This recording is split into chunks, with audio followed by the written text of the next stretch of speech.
Sartika, NIM A0118-029, Program Studi Agribisnis, Universitas Sulawesi Barat. Perkenalkan, saya Sri Rahayu, NIM A0118-026. Perkenalkan, saya Wardah Ramadhani, NIM A0118-028. Perkenalkan, nama saya Rizka Ramdhani, NIM A0118-8301. Perkenalkan, nama saya Sultan R, NIM A0118-303.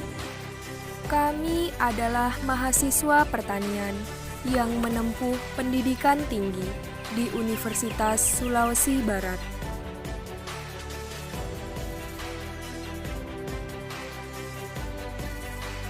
Bertani bukanlah suatu hal yang istimewa. Bertani kerap dipandang sebelah mata. Bertani memang bukanlah suatu pilihan. Namun, hidup bertani bukan berarti tidak dapat dijadikan sebuah keputusan. Orang mungkin bisa berkata, mereka tidak ingin menjadi petani. Namun, sampai kapanpun, mereka tidak akan pernah bisa berkata, mereka tidak membutuhkan seorang petani.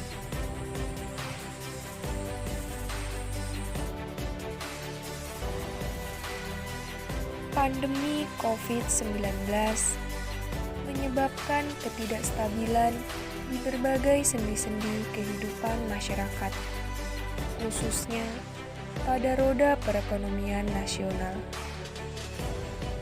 Melihat kondisi wilayah yang mengalami keterpurukan ekonomi, membuat masyarakat berpikir untuk memanfaatkan lahan pekarangan rumah dengan kegiatan integrasi tanaman dan kegiatan perikanan.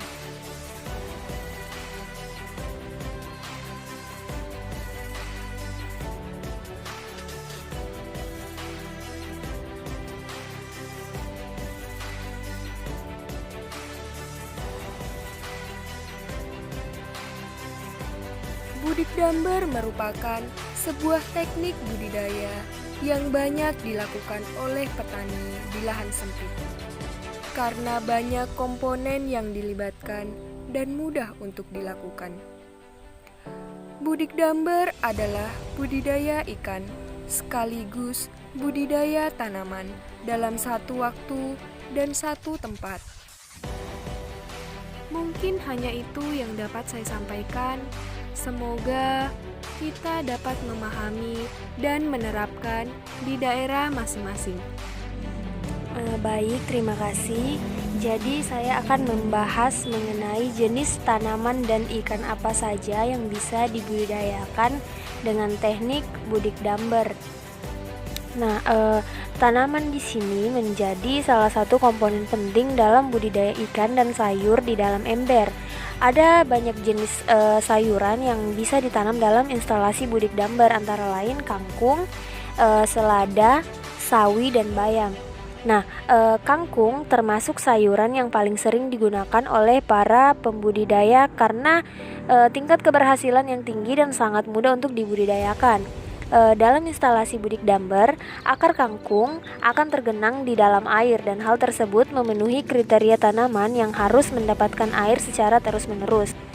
Nah, selanjutnya ada sawi. Sawi merupakan sayuran yang tahan terhadap hujan dan cuaca pancaroba, sehingga bisa ditanam sepanjang tahun. Tanaman ini tidak memerlukan banyak air sehingga kita harus memperhatikan kondisi akar tanaman. Sawi juga sudah bisa dipanen setelah 25 hingga 30 hari setelah semai. Tanaman selanjutnya ada selada. Nah, selada dapat tumbuh di iklim panas, meskipun pertumbuhannya tidak sebaik selada yang ditanam di daerah sejuk. Selada bisa dipanen setelah berumur 30 hingga 35 hari setelah persemaian. Selanjutnya adalah bayam. Nah, ada 2 jenis bayam yang bisa ditanam, yaitu bayam merah dan bayam hijau. Bayam bisa dibudidayakan di dataran tinggi ataupun rendah. Tanaman ini memerlukan sinar matahari sepanjang hari. Umur panennya pun terbilang pendek seperti kangkung, yakni hanya 20 hingga 25 hari setelah pembibitan. Nah, untuk jenis ikan yang dapat dibudidayakan dengan teknik budidamber itu hanya ikan yang tahan oksigen rendah, yang cocok dibudidayakan seperti ikan lele, ikan gabus, dan ikan betok. Mungkin itu saja pemaparan materi dari saya. Saya ucapkan terima kasih.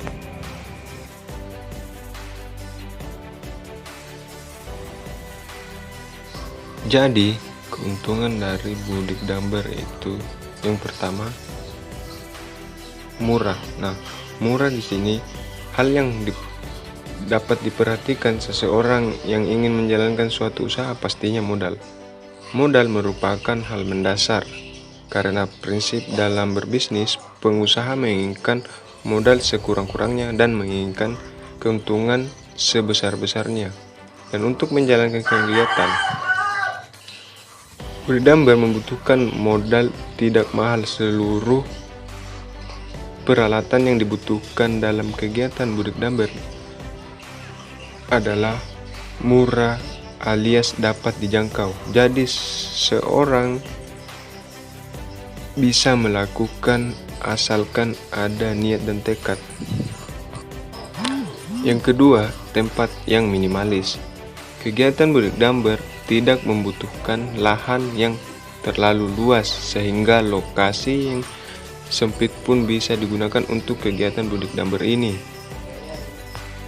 Yang ketiga itu budidaya 2 komoditas sekaligus.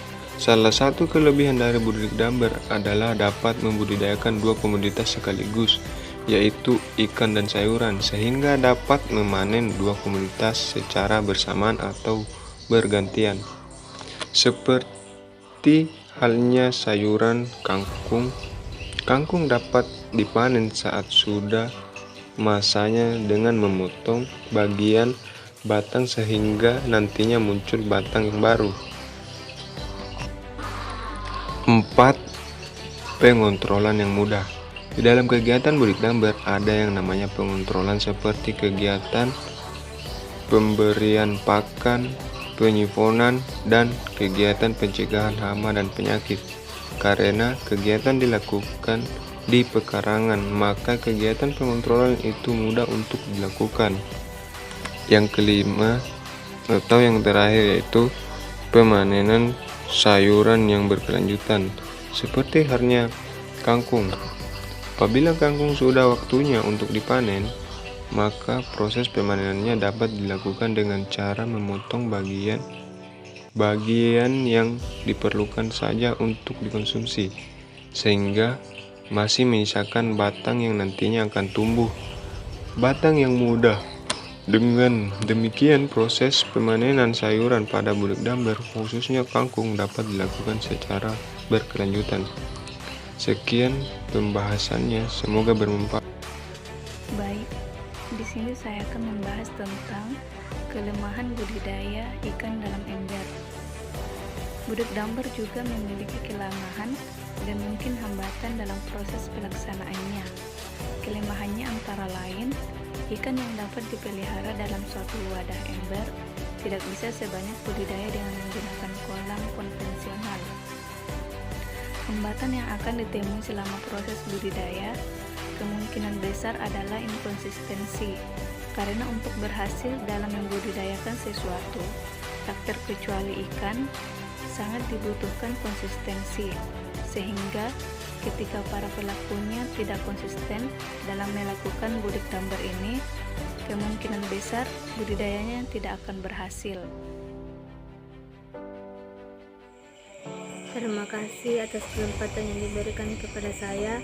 Saya akan menjelaskan mengenai analisis usaha budidaya ikan dalam ember.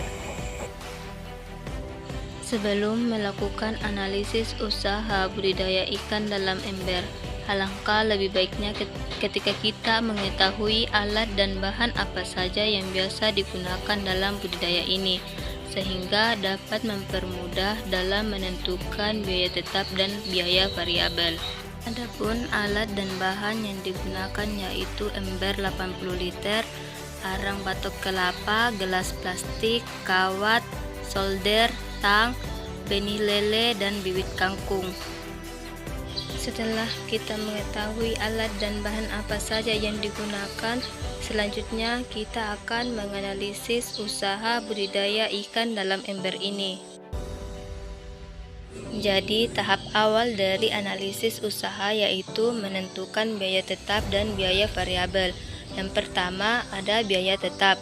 Nah, biaya tetap ini diperoleh dari penyusutan alat dan biaya lain-lain, sehingga total biaya tetap yaitu 33.000. Sedangkan untuk biaya variabel diperoleh dari biaya bahan baku ditambah dengan biaya lain-lain. Jadi total biaya variabel yaitu 77.000. Sehingga total biaya yang dikeluarkan pada usaha ini yaitu biaya tetap ditambah dengan biaya variabel, sehingga totalnya yaitu 110.000. Setelah kita menentukan biaya tetap dan biaya variabel, selanjutnya kita ke tahap analisis pendapatan. Nah, apabila panen lele dilakukan pada saat 2 bulan dengan panen kangkung dilakukan sebanyak 4 kali. Kemudian produksi kangkung yang diperoleh yaitu sebanyak 20 ikat dengan harga per ikatnya yaitu 3.000. Dan untuk produksi ikan lele yaitu sebanyak 80 ekor dan juga harga jualnya per ekor yaitu 3.000. Sehingga penerimaan atau pendapatan kotor dapat diperoleh dari 2 aspek yaitu tanaman kangkung dan ikan lele. Pendapatan kotor yang diperoleh dari produksi kangkung yaitu sebesar 60.000, sedangkan untuk ternak lele yaitu 240.000, sehingga total penerimaan atau pendapatan kotor yaitu 300.000. Adapun pendapatan bersih dapat diperoleh dengan cara total penerimaan dikurang dengan total biaya.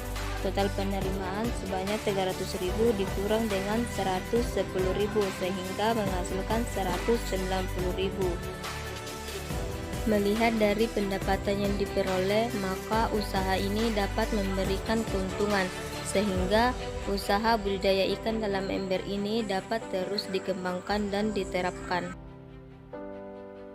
Mungkin itu saja yang sempat saya sampaikan. Terima kasih.